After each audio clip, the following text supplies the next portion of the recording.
I don't know if in the Bible they do champagne poetry, but Poppy's home, and Matt, Brandon Jenkins, the human highlight reel, he's akin to Drake because this guy's just popping off. And 3 weeks ago for Brandon Jenkins, he was competing with the PFL. And he was knocking out UFC veteran Jacob Kilburn. Yes, that UFC veteran Jacob Kilburn that recently competed with the promotion, in the last calendar year, picking up a couple of losses. But regardless, for Jenkins, he definitely lives up to that human highlight moniker. And if you saw that last fight, jumping switch knee knockout, Matt, were you not impressed? I was very impressed. Now, I will say one of the slower flying knee knockouts you'll ever see. Probably my favorite flying knee knockout is the Taiwan Claxton. I forget who he was even fighting, but he jumped the whole way across the cage and flying kneed him. The Bubba Jenkins flying knee, the Brandon Jenkins flying knee. Same card. Same card. Guys. It was so weird and delayed. I understand Rafael dos Anjos probably throws the best double knee in MMA, but this one was very strange and labored. Now, it was great and it did land, and that really is the thing about Jenkins that you do have to enjoy. When you go back and watch his fights, he goes for broke, and it's something that is going to get you really far in the UFC, just having a style like that. I think we both agree, if Jenkins gets his UFC career started off to a 2-2, a 3-3, the UFC isn't going to not give him another contract. He's probably going to have 2 fight of the nights, a performance of the night, and a bunch of great fights along the way. Well, I mean, the best part for Jenkins, he did go 3-3 with LFA, and they just kept bringing him back. So this is a guy, he spent some time with Caged Aggression. His last fight out before the PFL, he picked up their lightweight belt, and that was a weird one. Let me go into that one. It was actually a catchweight fight at 165 pounds. He took on Aaron Mitchell. Mitchell came in on short notice, and I really want to focus in on that fight because Mitchell's record was 7-2-1. But you can poke a lot of holes in that one like you can a balloon at a fair. It was just such a weird fight. You go into it, Mitchell's got the knee braces just like who?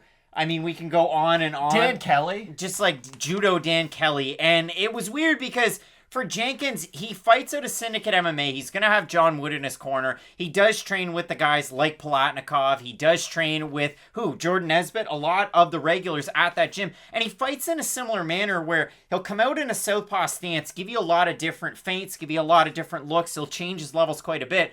But the one thing that I've noticed, he hardly ever throws his hands in the southpaw position until late in the 3rd round, in the 4th round, in the 5th round. Not really like we're going to see that in this fight, but for him, when he's going mainly from southpaw, he's going to whip kicks to the legs. He's going to whip him to the body as well. I don't know how Rongzhu is going to react to that. And that's the other kicker. I haven't talked about Rongzhu in the first 2 minutes of this video because this all comes down to Jenkins. Jenkins is a striker. If I went through the press notes to get him into the PFL, they sent out the notes. I get them. I read them. It was that this guy is a striker to the core, and the fact that he does live up to that nickname. Rongzhu is a striker to the core. He gets hit clean quite a bit, but so does Jenkins. So stylistically, these guys match up very well if both guys had an 8-week camp. And that's the weird thing. Jenkins is coming in on a week's notice. Rongzhu is getting ready.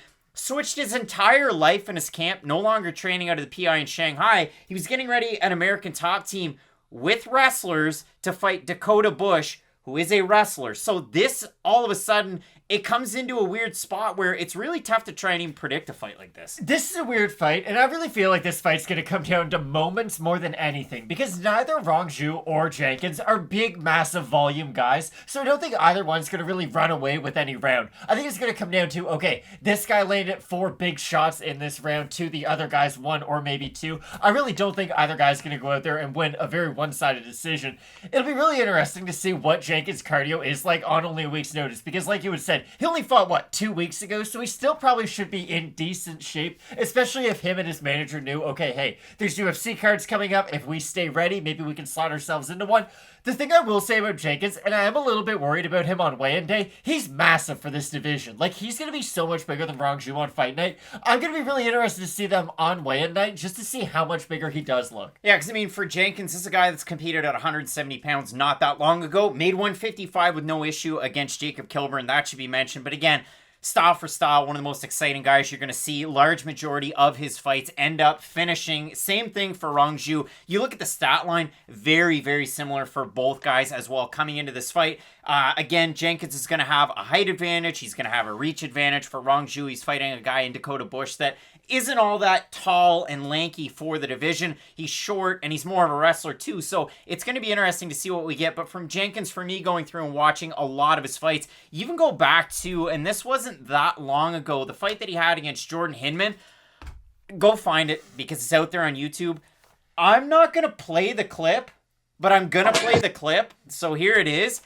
That's one of the most disgusting sounds I've ever heard. It sounded like somebody that's never bowled before and took a regular size 3-finger bowling ball and threw it on the ground. It's disgusting. But in that fight, it has to be noted, Jenkins got caught and tagged by a right hand early. He was bleeding. Like, he does take a lot of punishments in his fights. And in that Mitchell fight, again, 5-round fight, not all that long ago. Let's give you the exact particulars. It was 5 months ago.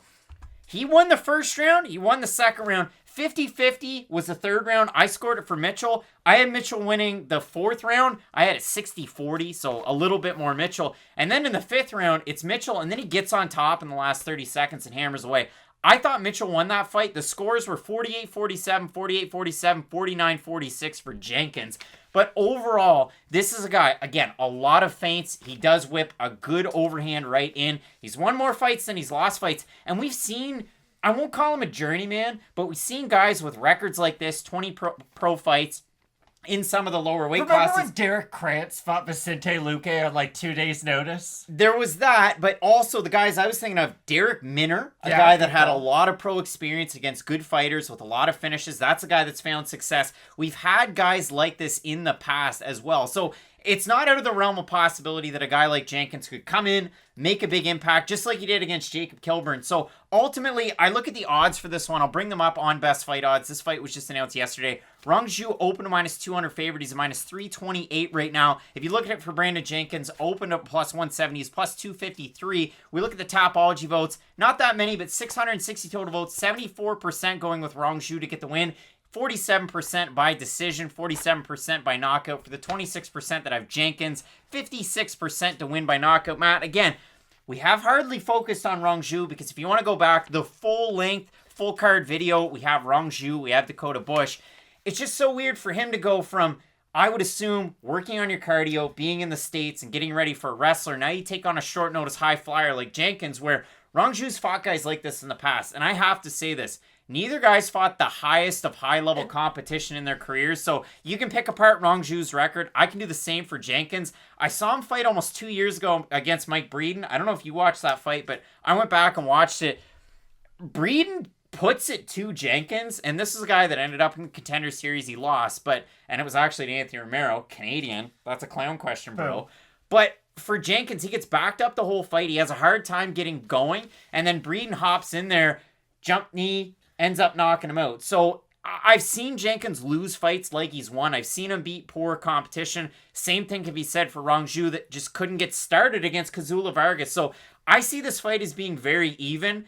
Therefore, to me, there's a little bit of value in the guy coming in at short notice at those odds. I just have a hard time picking this fight. Good news, Craig. There's 15 fights on this card. So, if I get this one wrong in pursuit of a big underdog, then hey, I'm okay with it for once. I'm going to go with Brandon Jenkins. I really do think he's got a good chance of winning this fight. And a lot of it comes down to, I just don't really have a lot of confidence in Rongzhu's game. I don't love his level of competition either. And my big thing with Rongzhu is I like his striking. I don't love his striking. He has good wrestling, but he doesn't have great wrestling. It's just, there's a lot of things that I like, but I don't love about him. So I'm going to say Jenkins gets the upset on short notice. To me, I like Rongzhu because of that wrestling base that he was going for the last 18 weeks. I've seen it in fights where maybe he goes for it a little bit late, but at the same time, I've seen Jenkins get taken down. So I like Rongzhu in this fight. I think the volume's going to play dividends. We'll see, though, because, again, for Jenkins, the one thing he does, there's two things he does that I just scratch my head at, and I'm just an armchair quarterback with a Bryce Harper shirt on. So what do I know? But when I watch him fight, he lines up his spins a lot. Now, it worked for him, what was that? In the third to last fight against Jordan Hinman, spinning back elbow, it's disgusting. He knocks him out. That's all she wrote. But when he sets some of those up, he just kind of like takes his time, puts his hands down, doesn't really put anything towards it. And also, there's times where he'll go for his feints and his setups and just drops his hands, where he can definitely get hit, and he has gotten hit. For Rongzhu, though, again, this is a guy that could tire himself into exhaustion, but I do like Rongzhu with the volume, and I'm eager to see that wrestling game plan in action against a different opponent. So, listen, live dog out there in Brandon Jenkins. You have Jenkins. I have Rongzhu. Matt, we got a couple of props. If you haven't checked this out before, 15-minute card breaks. It's our second show. I've been picking up some cool stuff. I've got a couple of Yordan Alvarez PSA rated, rookie cards. I've got an inaugural Bear Country Vancouver Grizzlies magazine. Why am I talking about this? You don't know. You have to figure it out. 15-minute card breaks, second channel. If you want to hear us talk about some of those other sports that Matt can't get enough of, you can find us over there. Link down below in the description. Again, I got Rongzhu here. You got Brandon Jenkins. We have Fight Night Picks kicks 2 hours before the prelims. You're not going to want to miss it. So keep it locked in with Fight Night Picks, as we always say. Let's get into it.